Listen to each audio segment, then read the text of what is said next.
consider supporting Ripped Reviews on Patreon for just $1 a month. Link below in the description. Hey everyone, and welcome back to Ripped Reviews. Now I know that things have been very slow on the channel lately, but we have big plans, a lot of things have changed, and we're going to work very, very hard to make sure we have weekly content available for you. I know you guys saw this awesome trailer that we did a while back, and that is still happening. We just ran into some issues like my house burning down and me having to put down my cat and having to rebuild the studio twice. And yeah, it's been crazy. I know we posted a spooky story recently. We also just launched a new podcast called Ripped Readings. Check that out. We got a link in the description. Yeah, just some top 5 videos are going to be a regular thing, including this one, in which case we're going to go over my personal top 5 PS1 games from when I was a kid. Now, I know this is going to be super subjective. Not everyone's going to agree. Hell, a lot of you are probably going to be pissed off, let's be honest. But we're going to go ahead and launch into that now. Tomba is a game that I started out really disappointed with, primarily because I swear I ordered the game Tomb Raider and instead got this little caveman with pink hair. And I have no idea what to do with it. I would boot it up, I would see like this really cute animated thing, and then I would be disappointed because it wasn't like hot adventure Indiana Jones girl doing adventures, fighting velociraptors in the woods. But in its own respect, Tomba is a really fun side-scrolling platformer RPG beat-em-up all-in-one game. It's a lot of fun, even though it has some really wonky moon logic at times, like who would think to swallow a tornado to throw up to get rid of the fog that's in your way and prevents you from crossing a river. It's not terrible like some of the old like DOS, early Windows point-and-click adventure games. The moon logic isn't that bad where you have to do whatever crazy shenanigans. I can't even think of one off the top of my head. I just know that, I remember them being quite frustrating. But yeah, Tomba made its way into my list because it is a game I actually go back to and play in adulthood on my PlayStation Vita from time to time, just to re-engage in that adventure to try to get my stupid golden bracelet back from the evil pigs. For me, Bomberman World was the game that made me go out and buy a multi-tap, if anyone remembers what those things are anymore. Basically, before we had wireless controllers and the convenience of everything, the only way you can have like a Smash-style experience was to grab this contraption that you would plug into the first player port, and it would turn it into 4 player ports. And I remember being a little obsessive about this as an accessory. It was really nice, and I just had a blast. And this is what we did before we had like Super Smash Brothers. We would go into this arena and blow each other up with bombs, and it was amazing. I actually think that we actually did this using the multi-tap. I went out and bought the multi-tap to play this exact level from the demo disc. I think I ultimately did end up purchasing the game, but I remember we spent hours just playing that one demo disc. It was crazy and it was just so much fun.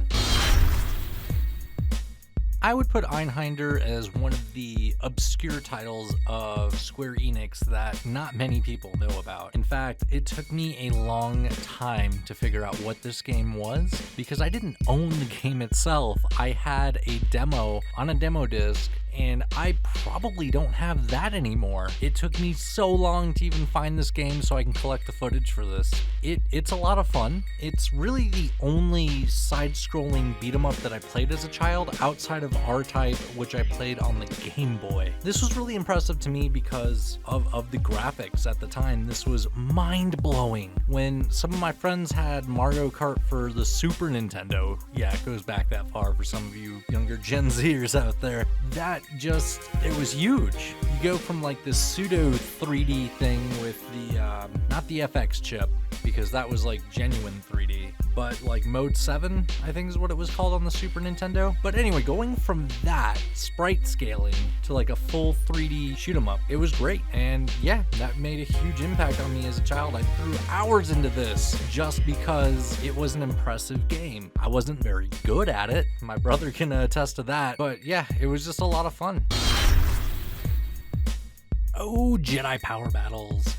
Oh, I played this game so much. This was the sleepover game that we would play. We had the Game Shark. I remember we had this one cheat that we used the Game Shark on to try to get like infinite experience, but all it did was at the end of a stage, it would just make your experience count go up and up and up and up and never actually finish. I think we left it running for like half an hour one time. We were just like, you know what? We actually want to play the game. XR Coon was always the best character, but not at first, because later on he could just basically walk in through the thing and you do some kind of force power, I don't remember, but it was like this orange energy consumed all of the opponents.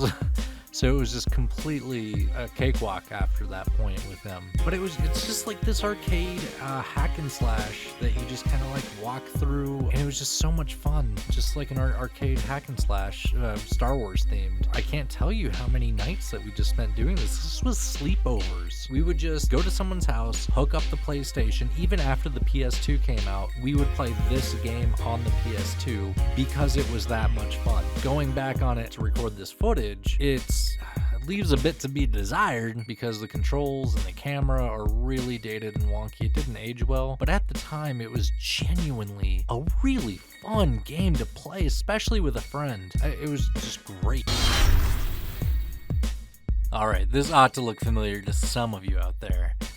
This was my all-time, I think, favorite PS1 game to play. I know, Crash Bandicoot Warped was like the sequel or whatever, and it was way more sophisticated, but there's this thing about Crash Bandicoot 2 that just felt more mystical, more magical. It had that Tim Burton feeling of just losing yourself in this kind of fantasy world. You have all these gateways that are just like, I don't know, kind of surrounded in mystery, where you just kind of like go into these different worlds. You could jump on a polar bear, I think is what it was, a dog or a polar bear or something. I think it was a polar bear. Maybe there was other ones too, but the polar bear comes to mind. You also had certain levels like, I think, Hang 10 or whatever, where you get to go on the motorized surfboard thing, and you collect the gems and the crystals, and that was a huge deal to me. Now, I know we have the contemporary re-release of it, and I've played that some, and sure, it's fun, whatever, but it's not, I don't know, I feel like it loses some of its personality in the remaster, if that makes any sense at all.